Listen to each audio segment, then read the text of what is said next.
Já teve tempo de parar e pensar assim, qual é a prioridade da vida? O que é urgente? O que é importante? O que a gente devia dar atenção para valer? É uma decisão muito importante sobre a vida.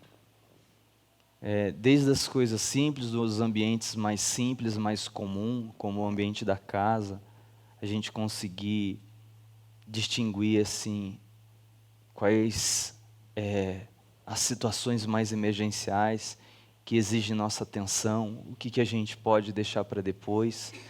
Isso é crucial no ambiente familiar, isso é importante com relação ao cuidado da saúde, mas no dia a dia da vida também. E é um negócio complicado. Complicado porque não é simples. Em algum momento a gente se vê e vê outras pessoas também se apegando àquilo que assim tem a sua importância, mas não é crucial. E num mundo com tantas possibilidades, com tantas oportunidades, com tanta variedade de atividade, pensa numa resposta boa de cidade. Você fala assim, olha, isso aqui é onde eu devo me concentrar.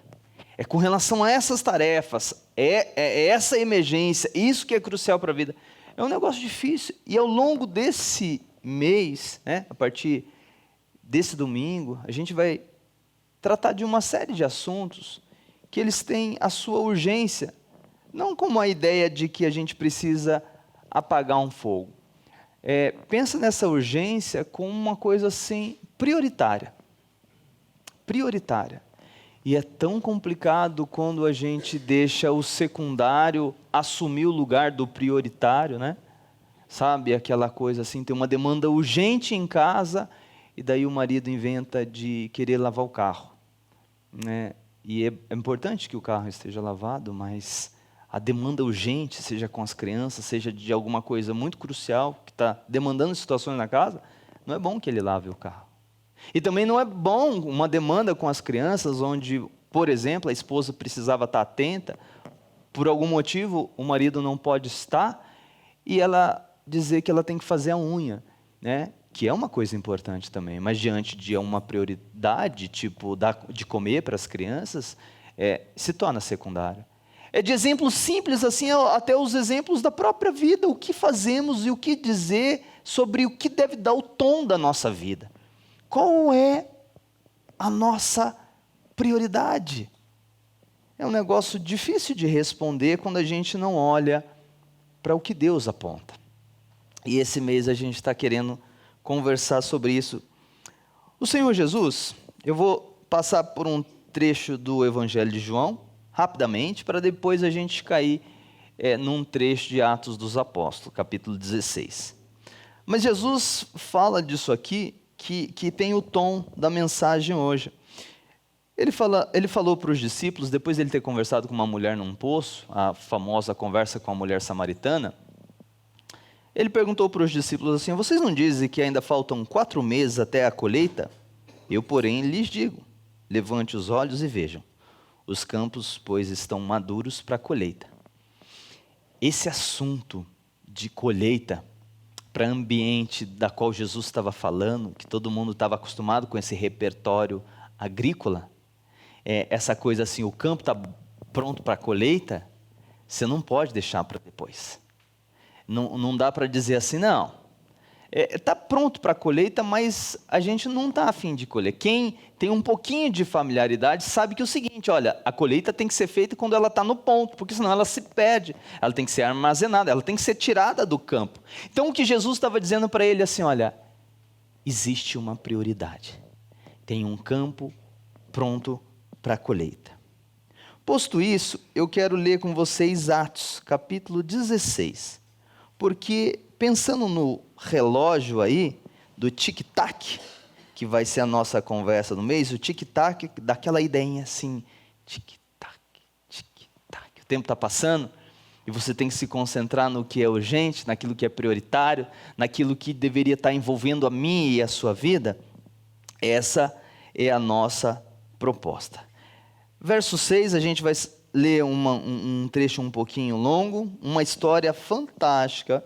Para quem não tem familiaridade com esse texto, ele retrata aquilo que a gente chama, na história da igreja cristã, conhecido como a segunda viagem missionária de Paulo.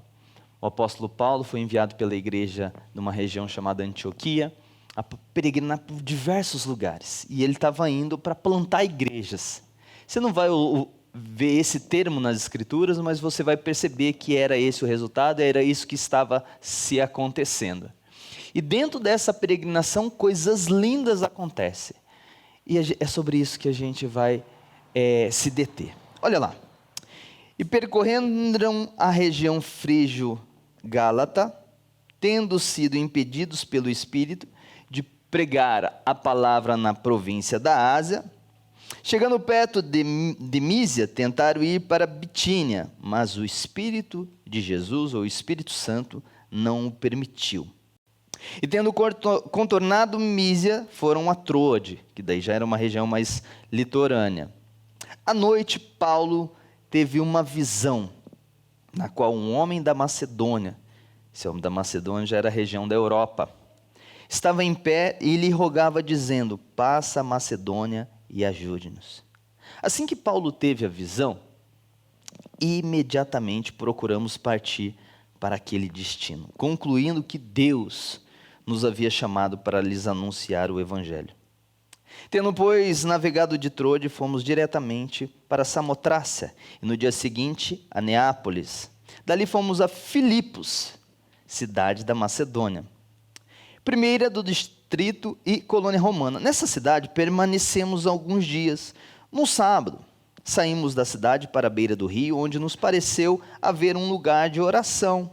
E assentando-nos, falamos às mulheres que haviam se reunido ali.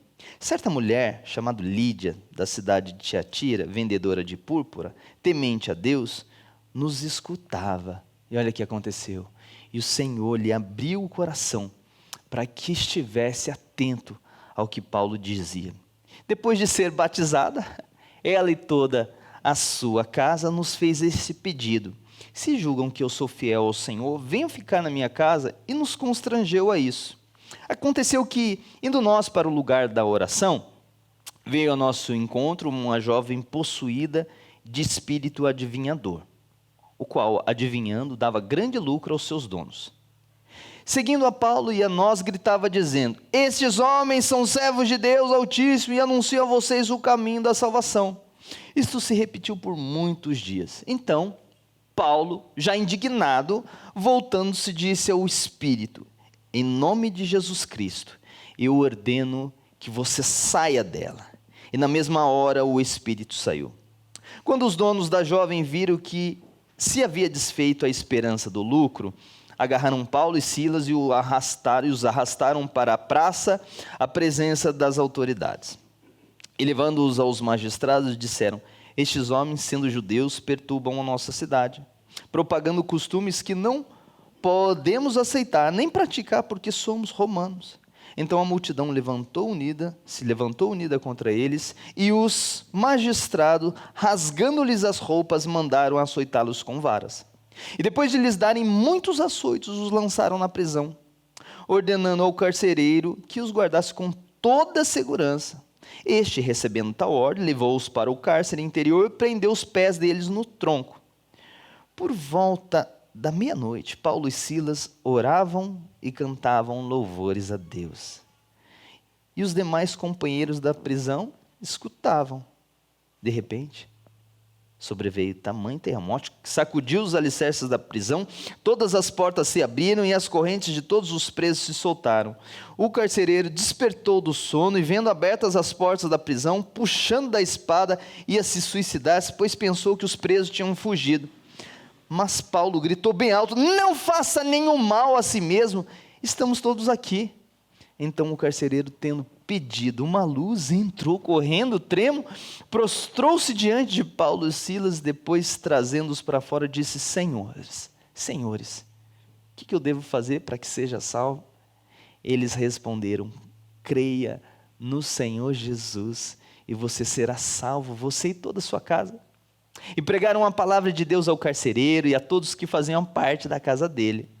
Naquela mesma hora, cuidando deles, lavou-lhes as feridas dos açoites. Logo a seguir, ele e todos os membros da sua casa foram batizados. Então, levando-os para a sua própria casa, deu-lhes de comer e com todos os seus manifestava grande alegria por ter crido em Deus. Quando amanheceu, os magistrados enviaram oficiais de justiça com a seguinte ordem para o carcereiro: põe aqueles homens em liberdade. Então o carcereiro comunicou isso a Paulo, dizendo: os magistrados ordenaram que você fosse posto em liberdade. Portanto, vocês podem sair, vão em paz. Paulo, porém, lhe disse: sem ter havido processo formal contra nós, nos açoitaram publicamente, nos jogaram na cadeia, sendo nós cidadãos romanos. Querem agora nos mandar embora sem a maior alarde? Nada disso, pelo contrário. Que eles venham pessoalmente e nos ponham em liberdade. Os oficiais de justiça comunicaram isso aos magistrados. Quando estes souberam que Paulo e Sila eram cidadãos romanos, ficaram com medo. Então foram até eles, lhes pediram desculpas e relaxando-lhes a prisão, pediram que se retirassem da cidade. Tendo saído da prisão, Paulo e Silas dirigiram-se para a casa de Lídia e, vendo os irmãos, os animaram, depois partiram. Palavra de Deus. Gente, esse trecho das Escrituras, ele fala do que acontecia com regularidade. Quando você passeia pelas Escrituras no texto de Atos, você fala assim: André, qual é a história desse texto de Atos dos Apóstolos? Eu posso te dizer, é a história de como igrejas foram sendo plantadas. Essa é a história de Atos dos Apóstolos. Daí depois, quando você olha as cartas do Novo Testamento, o que são as cartas do Novo Testamento? É como as igrejas plantadas agora recebem cuidados à distância, porque era muito distante, não dava para estar indo o tempo todo nessas igrejas. Então, enviava-se carta, recebia-se carta, então tinha essa comunicação entre os apóstolos, os outros pastores, para cuidar dessas comunidades. E quando a gente olha aqui e se pergunta assim: André, tic-tac, qual é a urgência? Eu vou dizer para vocês que se você se detém nas Escrituras, você descobre que uma das urgências é a plantação de igrejas. A plantação de igrejas. E alguns motivos percorrem a gente de entender isso aqui. Por quê? Porque a plantação sinaliza, em primeiro lugar, gente, a visão de Deus.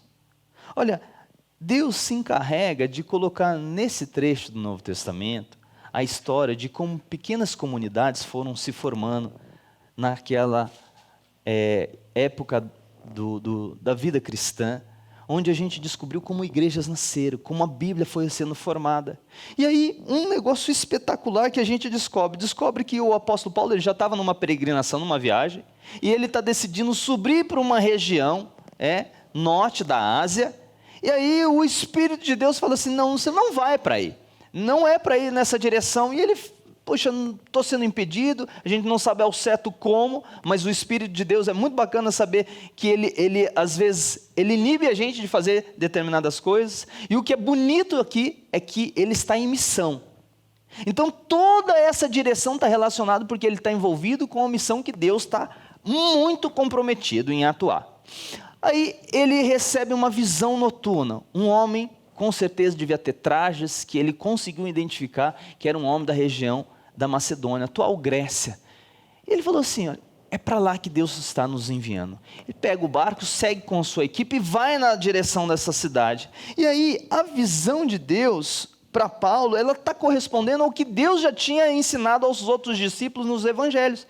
Ide por todo mundo, pregai o evangelho a todas as criaturas, fazei discípulos de todas as nações. Eis aí uma ordem dada. O que está acontecendo? O que esse texto está anunciando para a gente? Ele está dizendo assim: olha, é para vocês entenderem como essa ordem de fazer discípulo em todas as nações, ela está sendo cumprida. E é interessante que a visão de Deus leva ele para uma colônia romana. Essa cidade de Filipos, ela foi em homenagem ao pai de Alexandre o Grande, Filipe II, e César Augusto que deu o nome para a cidade. Ela ali era como se fosse uma mini Roma, uma cidade bem abastada, com senhores, escravos, gente de posses, mas também muita gente para servir essa turma de posse. E aí, curiosamente, Paulo, com os outros amigos, nessa caminhada missionária, a gente não sabe como eles, num primeiro momento, se instalaram na cidade. O fato é que eles chegam, e aí, como gente que vinha da experiência, da religiosidade judaica, no sábado eles foram procurar a sinagoga. Mas a história nos conta que quando numa cidade não tinha uma sinagoga, o pessoal se ajuntava, as pessoas tementes a Deus, próximo a um rio, para fazer reuniões de oração. E foi isso que eles procuraram, um rio onde de repente algumas pessoas tementes a Deus estivessem ali. Ainda que elas não conhecessem Jesus, esse normalmente era a estratégia de Paulo. Em todas as cidades que eles chegavam, ele tentava primeiro alcançar os judeus, porque ele tinha muito ponto de contato. Ele era um mestre do judaísmo, ele era um fariseu, ele era muito conhecedor das leis judaicas. Então ele fazia essa ponte para ser as primeiras pessoas que ele anunciava o evangelho. E às vezes quando os judeus rejeitavam ele saía espalhar notícia para aqueles que não eram judeus. Essa era a trajetória. E foi isso. E olha que o texto fala que uma mulher, uma empresária, vendedora de púrpura, para ela ser relatada dessa forma no texto, naquele contexto, é que era uma mulher de muitas posses.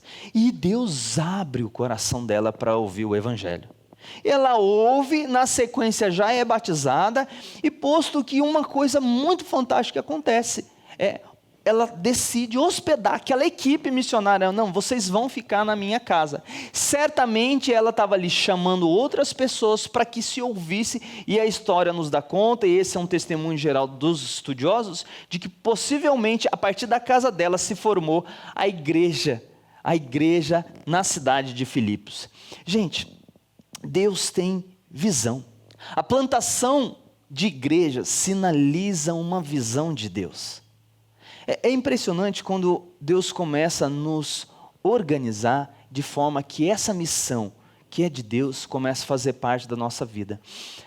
Alguns anos atrás, eu acho que ali por 2017, eu tomei conhecimento que o professor que dava aula no seminário teológico aqui da Igreja Presbiteriana, o professor de português, ele faleceu. E na época eu lembro que havia alguns desafios no seminário, e nas rodas, às vezes, de pastores, comentavam-se com alguns dissabores de como que estava o andamento da situação. E eu estava naquele momento já processando algumas ideias que eu tenho tentado, que faça parte da minha vida. Eu não ser o que reclama, mas o que propõe solução. E aí na época eu sou formado em letras, não sou um apaixonado pela língua portuguesa, eu gosto mais de literatura do que gramática. E na época apareceu, não tinha ninguém no campo, nenhum professor formado. E aí eu falei, poxa vida, eu vou lá para fazer o que é possível fazer, até que tenha alguém melhor para fazer no meu lugar. E me dispus. E fato que eu fui admitido no seminário para dar aula por conta disso. O diretor da época, ele apontou assim, olha, já que você vem na quinta-feira para dar aula de português, você não pode no segundo horário dar aula de tal matéria também? Aí eu topei, falei, vamos, já vou num dia só, outra matéria eu gostava mais ainda do que da língua portuguesa, e fazia ali a matéria de português como assim, algo que não era o meu sonho. E na época não tinha no seminário a disciplina de plantação de igreja, e era algo que eu já estava muito interessado que ocorresse. Só que como não tinha, eu inventava de na aula de português falar de plantação de igreja. Porque entendo pelas escrituras que todas as igrejas precisam plantar igrejas. Que a história do Novo Testamento é como igrejas foram sendo plantadas e edificadas. E daí eu pegava assim, vamos conjugar o verbo aí, vamos falar dos tempos verbais. E daí eu usava frases e sentenças muito sugestivas. Eu planto igreja, tu plantas igrejas, nós plantamos igreja. Era aula de português, mas eu aproveitava ela para, e foi se percebendo a visão que estava no meu coração, até que eu tive a alegria de ter a cadeira de plantação de igreja e começar a sonhar e orar para que outras pessoas fossem influenciadas por isso. Na época, um aluno muito dedicado, muito empenhado, vindo de Paranaguá, todos os dias. Você acha que você se esforça para estudar? Esse aluno vinha todos os dias, depois de um dia intenso de trabalho no ambiente da representação comercial na PepsiCo, e trabalhava no final de semana também, e ele vinha para a aula, chegando aí às vezes um pouquinho atrasado, acabava a aula às 10 horas, pegava a van e voltava de novo para Paranaguá. Eu dei aula para eles há algum semestre, e fato é que a visão de plantação de igreja fisgou esse rapaz. Fisgou esse rapaz, e quando ele terminou o seminário, ele falou assim: Deus está me chamando para plantar uma igreja. Aí ele veio para cá e a gente correu algumas igrejas, e por fim 4 outras igrejas entenderam a visão de Deus, e elas decidiram embarcar nessa plantação. Esse ano essa igreja está caminhando, essa igreja que foi iniciada em Paranaguá, ela está caminhando para a sua total emancipação, para o seu sustento. Um terreno que eles já conseguiram comprar o terreno do lado, e eles já estão vislumbrando, e convidaram até um arquiteto que eu conheço, para fazer o projeto deles lá também, para eles aumentarem o espaço dele, porque não cabe mais o espaço que se iniciou. Visão. Plantação de igreja sinaliza uma visão de Deus. E assim, quando você começa a ler as Escrituras, você fala assim: peraí, não é a sua história, não é a história de Paulo, não é a história de Lídia, é a história do que Deus está fazendo no mundo. E Ele te chama para isso. Mas olha o que mais a plantação de igreja, que é uma urgência, sinaliza. Ela sinaliza a provisão de Deus. Porque pensa bem comigo, o apóstolo Paulo precisava de um ambiente para estar. A igreja precisava de estrutura, aqueles missionários precisavam de apoio. E de repente percebe-se uma porta, uma oportunidade na cidade, e alguém fala assim: pode ficar, fica aqui. Você vai perceber assim que era alguém de posses, era alguém que tinha recursos, e alguém que tem recursos e entende assim: olha, Deus está provendo, não é para mim, é para a obra dele. Deus está provendo por causa do que ele está fazendo no mundo, e eu quero participar do que ele está fazendo no mundo. Missionários, fiquem aqui, se estabeleçam aqui. É tão sensacional, gente, que você descobre essa realidade da provisão de Deus, porque ali Deus estava começando uma igreja que seria plantadora de novas igrejas. Porque daí quando você vai para a carta, sabe, tem uma carta na Bíblia que se chama assim, aos Filipenses. Que carta é essa? A carta aos Filipenses, Maju, é a carta enviada para esses irmãos dessa igreja que começou na casa da Lídia. Eles receberam carta, daí você descobre o seguinte: eles se tornaram grandes parceiros da obra missionária, que eles começaram a patrocinar. Era uma cidade abastada. Então depois que Paulo saiu dali, eles continuaram mandando donativos, ao ponto de depois, quando Paulo escreve a carta de Filipenses, ele está preso em Roma, e ele está celebrando com alegria que ele recebeu dessa igreja donativos para eles lá em Roma. Eles ainda continuavam sustentando o ministério dele. Por quê? Porque a plantação de igreja sinaliza a provisão. Deus sustenta, Deus move o seu povo, e é isso que ele fez com Lídia, e depois fez com toda essa igreja, para que ela continuasse contribuindo com outras igrejas. Gente, essa igreja aqui, que você está fazendo parte, ela sinalizou o tempo inteiro provisão de Deus. Quando começou-se a sonhar com essa plantação, a Igreja Presbiteriana de Curitiba, a Igreja Presbiteriana Central, que fica lá na Comendador Araújo, no centro, decidiu, nada mais, nada menos, doar esse terreno. Você fala assim: André, e o que eles ganham com isso? Diretamente? Absolutamente nada. Eles, nos 7 primeiros anos, eles mandaram verba para a gente, para ajudar a custear as nossas despesas. Eles falaram: e o que vocês mandaram para eles depois? Nada. E pelo terreno, o que vocês entregaram? Também nada. E eles podiam fazer alguma coisa? Podiam, eles podiam vender esse terreno, eles podiam permutar, eles podiam vender ele, todo o recurso, reformar, ampliar seus espaços, seus projetos, e fazer um monte de coisa. O que eles decidiram? Entender a provisão de Deus na plantação de igreja. Quando essa igreja começou, e ali só tinha um terreno, e os primeiros cursos foi a limpeza do terreno, e o pequeno grupo precisava se reunir. Uma Lídia do bairro, que não se chamava Lídia, se chamava Maria Helena, abriu as portas e recebeu o pessoal. E aí quando esse pessoal começou a se estruturar, falou assim: a gente precisava construir alguma coisa. Eles não tinham dinheiro, eram pouca gente. Praticamente quase todos os recursos vieram de gente que nunca congregaram aqui, que nunca desfrutaram diretamente desse ambiente. O que é isso, André? É a história de Deus mostrando que o Deus das nossas vidas, Ele oferece provisão para aqueles que se envolvem em participar do que Ele está fazendo. Porque Deus está construindo uma história. E o que é a plantação de igrejas? Não é o prédio, gente. O prédio é só uma consequência de um grupo, para eles terem que se reunir. A grande questão é o envolvimento da gente na obra de Deus, de entender assim, peraí, Deus está fazendo algo no mundo. Deus tem uma prioridade de reunir filhos em torno da palavra, que amem o seu nome, dignifiquem o nome de Cristo, e Ele chamou cada um dos seus para participar disso aí, com um tom bem específico. Prioridade. Não é assim, se possível, não é assim, isso é um alvo de interesse, sabe aquelas coisas? Um se interessa mais por músicas, outro mais por esporte, outro mais por economia, e alguns se interessam por plantação de igreja e reino de Deus. E eu, André, dentro da lista de possibilidades, eu gosto mais de carro, eu gosto mais de automobilismo. Esse negócio de igreja, reino de Deus, conversões, eu deixo para os mais interessados. Puxa vida, você não entendeu absolutamente nada ainda da caminhada de Jesus. Você não entendeu nada da história do que Jesus está fazendo no mundo.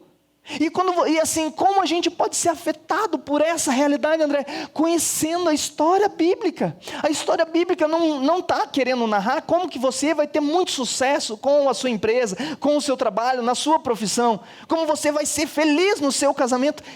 Desculpa, não é essa a história bíblica. A história bíblica é como você é perdoado, reconciliado com Deus de amor e se envolve para participar do que o Deus de amor está se revelando no mundo. E eu vou falar para você, que teimosia da nossa parte dizer assim, Senhor, o Senhor podia prover, o Senhor podia me abençoar, o Senhor podia prosperar, me fazer abundante, porque assim sim eu seria feliz. Aí Deus para assim, olha assim, André, você não está entendendo o que eu estou fazendo no mundo? Você não está entendendo qual que é o meu plano? Você não está entendendo qual é o meu projeto?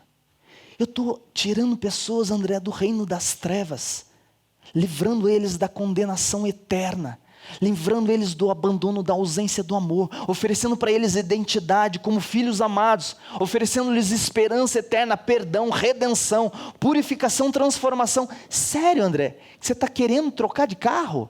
E você está achando que das minhas pautas isso é prioridade? E está ainda questionando se eu amo ou não amo você, porque eu não estou te ajudando a ter um carro melhor? André, você não entendeu ainda? Eu não sei qual é a pauta. Quando a gente pensa em provisão, mas quando eu olho para as Escrituras eu percebo assim um Deus muitíssimo preocupado com algo que é sempre prioridade, é o seu reino. E Ele sustenta, mas não é isso. A plantação de igreja, além de sinalizar a visão de Deus que Ele quer que nós tenhamos, a provisão de Deus que Ele quer que nós tenhamos, ela sinaliza para a libertação.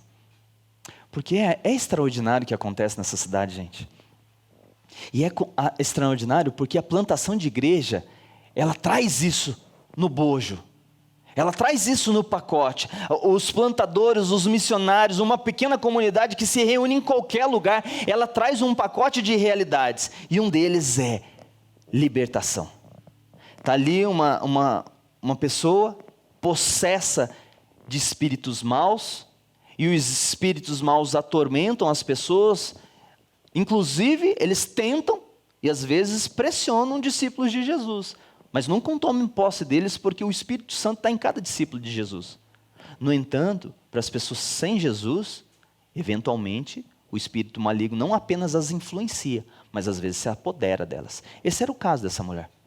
Possuída por espíritos imundos, fazia adivinhações. E ali ela começou a atormentar a vida de Paulo. E por que isso era um incômodo? Porque um discípulo de Jesus nunca atrai para si holofote. E o que o espírito maligno estava fazendo? Jogando holofotes em Paulo. Até que Paulo se irrita e fala assim, não, em nome de Jesus Cristo, sai desse corpo. E ela se vê liberta, restaurada. Mas aí complicou o ganho dos seus patrões, porque estavam ganhando dinheiro com adivinhação. Ele falou assim, esse homem veio prejudicar. E aí quando você mexe na questão financeira das pessoas, é um negócio que complica, né? E Jesus fechou a torneira de um ganho maldoso daqueles homens. Pronto, Paulo e Silas, rolou uma libertação, mas não necessariamente sem dificuldade para a igreja, que estava se iniciando. Pronto, os missionários agora, os plantadores de igreja estão tudo presos. Vai para a cadeia. Mas não, antes de vir para a cadeia, eles tomam recebem um bom aviso, né? Rasga-se as roupas deles e coloca-se eles no tronco. Tortura, são torturados. São torturados e colocados numa cadeia, pelo jeito, escavado, um lugar muito escuro, pouca luz, é o que se dá a entender pelo texto, e ficam lá, presos. E chega a noite, algo chocante acontece. Porque os braços deles estão presos, mas os corações deles estão livres. Porque eles estão na presença de Jesus. E não é só eles, outros discípulos de Jesus, quando perseguidos, quando presos, tinham um júbilo, porque estavam sofrendo pelo nome do Senhor Jesus. E eles começam a cantar. É interessante que a plantação de igreja sinaliza uma grande libertação. Libertação da mulher, mas agora a libertação deles de sofrerem com a situação. Percebe essa libertação que Deus está fazendo na vida desses homens? Eles não estão ressentidos, eles não estão falando assim, por onde o Senhor foi nos colocar? O que adianta te servir? O que a gente vem fazer aqui? Veio ver gente salva, veio ver gente redimida, estamos aqui com as costas ardendo, cheio de dor. Não, eles estão louvando e engrandecendo o Deus do céu. Por quê? Porque eles reconhecem o que Deus está fazendo no mundo, e eles estão participando do que Deus está fazendo no mundo, mesmo sabendo da oposição que Deus já tinha avisado que todos os discípulos receberiam. E tão feliz da vida. Só que Deus decide fazer mais uma libertação. Treme tudo, as algemas caem, e o carcereiro que morava ao lado, no mesmo ambiente, se deu conta de que algo terrível aconteceu, as portas estão todas abertas, e ele falou assim, eu vou ser sentenciado, não vou ter como explicar isso aí para os magistrados, e a pena vai ser a pena de morte, eu vou ter que cumprir o preço, então já vou fazer isso logo, já vou resolver. No momento de desespero, está pensando se dá, o apóstolo Paulo fala, não faça isso. Está todo mundo aqui. Eu fico pensando assim, se o apóstolo Paulo não tivesse com a libertação de Deus, fala assim, esse camarada é do mal, esse camarada faz parte do governo, esse camarada faz parte de Roma, ele é cúmplice dessa maldade, dessa prisão equivocada aqui, ele está nos mantendo aqui, que se mate. Mas alguém envolvido pela plantação de igreja, querendo ver discípulos nascendo, fala assim, não faça isso, meu amigo. E aí algo lindo acontece, ele é tocado por aquilo, fala assim, olha, o que eu faço para ser salvo? A plantação de igreja gera esse tipo de pergunta. A plantação de igreja, o testemunho do evangelho gera essa pergunta deliciosa. Fulano, coisa delícia é a nossa vida começar a se envolver com o que Deus está fazendo e alguém chegar para você e falar assim, o que eu faço para ser salvo? E aí o apóstolo Paulo fala aquilo que a gente fez ontem. O texto ontem, várias pessoas aqui da nossa igreja, e até gente que é da igreja de Jesus, mas não é da igreja local aqui, esteve numa jornada de falar que há um Pai que nos ama. E estava escrito ali um versículo bíblico, João capítulo 1, verso 12, e todos os que o receberam, deu-lhes o poder de serem feitos filhos de Deus. E a gente saiu anunciando nos sinaleiros, distribuímos aproximadamente aí, perto de quase 600 bombons. Quase 400 de tarde e 180 pela manhã. Gente, a gente foi fazer o quê? Dizer para as pessoas que tem um jeito de ser salvo. É isso que uma igreja faz, é isso que discípulos fazem. E aí o apóstolo Paulo fala assim, creia no Senhor Jesus, e sentou com ele, explicou para ele. O Senhor abriu o entendimento daquele homem, ele e toda a família dele receberam o evangelho, e uma prisão se transformou num lugar de pregação e de transformação. E eu fico imaginando a cena, o carcereiro falou assim, meu irmão, peraí, antes de você voltar para lá, eu vou dar uma janta para vocês estavam presos, mas agora eu vou dar uma janta para vocês. Não, mas antes da janta, eu acho que eu vou limpar essas feridas. Vocês estão tudo ensanguentados, tudo machucado. Deixa eu passar um remedinho aí. Vamos passar para tirar um pouco da dor aí e aliviá-los. É aquela noite, aquele momento que começou com sangue e dor, transformou-se em mais um momento de libertação. Porque a plantação de igreja sinaliza esse tipo de coisa.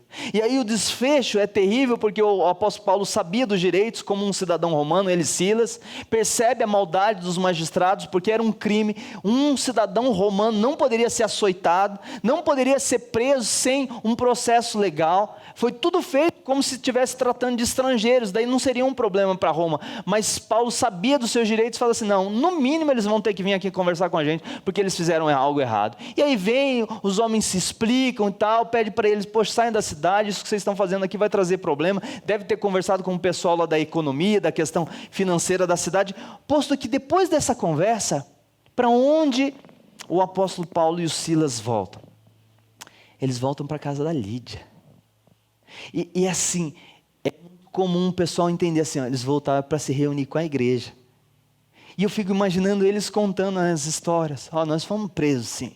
E quem nos soltou? O Senhor Deus nos soltou. Mas por que o Senhor nos prendeu? Por que Deus deixou que fôssemos presos? É porque Deus nos prendeu, mas Ele tinha gente para libertar naquela cadeia. Ele tinha algo para fazer. Ele está fazendo uma coisa maravilhosa nessa igreja que Ele está plantando aqui em Filipos. E certamente algumas pessoas já ficaram meio que responsáveis, até um outro momento Ele enviar outras pessoas para visitar, e aquela igreja foi florescendo. Gente, a plantação de igreja sinaliza a libertação. Quando eu visitei essa igreja aqui, no ano de 2010, eu estava cheio de dificuldades no meu coração, cheio de problemas, durezas, pecados, falhas, e muitos ressentimentos com relação à vida da igreja e à vida pastoral. E algumas prisões existiam no meu coração, uma série delas. Eu tinha a prisão do orgulho que me dizia assim, eu e a minha família nunca vamos depender do dinheiro da igreja para viver. Essa era uma prisão. Existia outra prisão que dizia a respeito ao status. Uma coisa era não era quase nada, eu era apenas o gerente comercial de uma loja de shopping. Mas quando eu comparava o status de gerente comercial da loja de shopping de pastor evangélico no Brasil, eu achava melhor ser gerente comercial de uma loja de shopping. Eu achava muito vergonhoso ser pastor. E tudo que meus amigos pensariam de ser pastor, tudo que as pessoas que me conheciam pensariam a respeito disso. Então eu estava preso ao status, eu estava preso ao orgulho, e eu estava preso ao medo, porque as finanças do shopping eram razoáveis. De fato, na época, o que eu ganhava sozinho lá, era mais do que eu e o Rodrigo ganhávamos juntos aqui na igreja. Então, tinha uma prisão do conforto também. Tinha prisão dos pecados, dos fracassos, do medo. E Deus me trouxe para cá. E eu comecei a me envolver, ajudar, trabalhar. E quando eu me vi, eu estava voltando a amar a igreja, a amar o ministério pastoral. Porque naquele tempo que eu estava no shopping, eu tinha esquecido o que o Salvador veio fazer. Se você se pergunta assim, o que o Salvador Jesus veio fazer? Você vai descobrir, ele veio reunir um povo para si. E ele ajunta esse povo em pequenas comunidades no mundo inteiro, para que adorem o seu nome, confessem o seu nome, espalhem sua notícia e vive de uma forma para glorificar o nome dele. Quando você ama o Salvador Jesus, porque aqui não é a história de Paulo, aqui é a história do Senhor Jesus.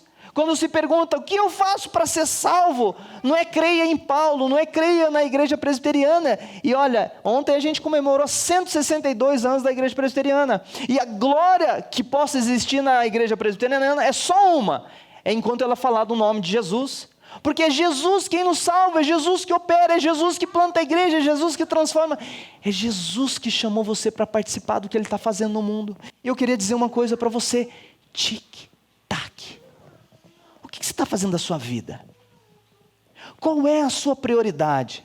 Pense aí: família, trabalho, carreira, segurança, conforto, pagar as contas. A pergunta é sim: o projeto de Deus, de um Deus que está reconciliando consigo pessoas no mundo inteiro, está incluído em todos os seus projetos?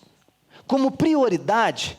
Porque assim, quando começa a ser prioridade, o trabalho é pensando na obra de Deus, a família pensando na obra de Deus, a estrutura financeira é pensando na obra de Deus, o conforto não pode ser considerado sem pensar na obra de Deus. Isso retrata só uma coisa: eu conheço quem é Jesus e sei o que Ele está fazendo. Se a sua, deixa eu falar isso aqui para você, para a gente encerrar. Se a sua e a minha vida, em nenhuma parte ela tem uma conexão com esse plano, eu digo para você: você ainda não entendeu quem é Jesus. Jesus não é um coach que vai te fazer ter sucesso. Jesus não é um psicólogo para te consolar. Jesus não é um gestor financeiro para te dar possibilidade de faturar mais. Jesus não é um médico para curar. André, mas Ele não faz tudo, Ele faz tudo isso de uma forma fantástica, mas Ele sabe o que Ele é? Para Ele ser tudo isso, Ele precisa ser o Senhor da sua vida. Aquele que diz assim, ó: eu tenho toda a autoridade nos céus e na terra. E você se prostra diante dele e fala assim: fala, Senhor, que eu quero ouvir. Por quê, André? Porque você cantou aqui uma coisa: abriu mão de sua glória, semelhante a um homem, se esvaziou, a si mesmo se humilhou, e Ele ofereceu a sua vida para te dar amor, para você se preencher nele, para você se realizar nele. Agora, se realizar nele implica em gostar das palavras dele, da obra dele e do que ele está fazendo no mundo. Quem é Jesus para você? O relógio vai continuar. Tic, tac, tic, tac. O que é prioridade para a sua vida?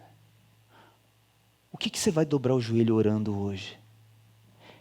Amanhã cedo, vai passar pela sua mente: Deus, para onde o Senhor quer nos levar?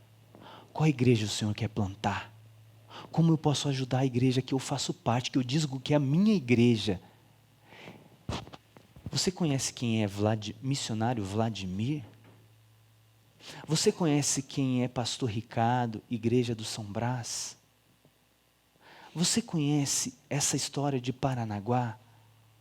André, não tenho a menor ideia do que são essas coisas. Deixa eu falar para você. O Espírito Santo dá visão para a gente. Dá visão. E nessa visão, Ele está colocando assim, ó: e eu tenho pessoas para reconciliar.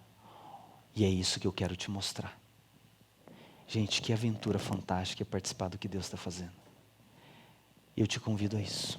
Deus está te chamando para isso. É tempo. É tempo de você falar assim: Senhor, me ajuda a realinhar minhas prioridades, agrupar certinho e participar do que o Senhor está fazendo, porque minhas prioridades têm andado equivocada. Vamos orar? Senhor Deus, eu quero te agradecer, ó Pai, e te louvar por esse tempo. É tão difícil, Senhor, colocar as prioridades certas na vida. As dores nos tomam, as angústias nos tomam, os boletos dizem para a gente que a razão da nossa existência é prover, é pagar conta. E em alguns momentos de tristeza, parece que a prioridade na nossa vida é proporcionar entretenimento para nós e para a família, ou conforto que nos falta, que parece que sempre precisamos mais um pouco. Meu Senhor, somente Tu pode resgatar o nosso coração e nos levar a perceber o que o Senhor está fazendo e nos envolver com isso que o Senhor está fazendo no mundo. Nos ajuda, nos perdoa e nos conecta às tuas prioridades. Em nome de Jesus. Amém.